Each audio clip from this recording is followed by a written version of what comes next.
खबरों की शुरुआत कॉमनवेल्थ गेम से करेंगे, जहां हिंदुस्तान की बेहतरीन कारकर्दगी जारी है। हिंदुस्तान को बॉक्सिंग में 2 गोल्ड मेडल हासिल हुए हैं। आपको बताते चलें कि हरियाणा की बॉक्सर नीतू घंगास ने और अमित पिंगल ने यह तमगा हिंदुस्तान की झोली में डाला है। नीतू ने खवातीन के कम से कम वेट कैटेगरी के फाइनल में इंग्लिश बॉक्सर को शिकस्त दी है। नीतू ने यह मैच एकतरफा अंदाज में जीता, तो वहीं अमित ने 48 से 51 किलो के जुमरे में फ्लाई वेट मैच के फाइनल में जीत हासिल की। दूसरी तरफ खवातीन की हॉकी टीम ने भी कमाल कर दिखाया है। हिंदुस्तान ने इतवार को न्यूजीलैंड के खिलाफ खेले गए मुकाबले में कांसे का तमगा जीत लिया।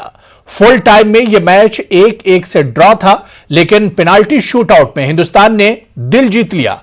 कप्तान श्वेता पुनिया की जबरदस्त सेव और स्वेनिका नौनीत के गोल की बदौलत हिंदुस्तान ने 2-1 से शूटआउट जीत लिया। हिंदुस्तान की खवातीन की हॉकी टीम ने 16 साल बाद कॉमनवेल्थ गेम्स में कांसे का तमगा जीता है।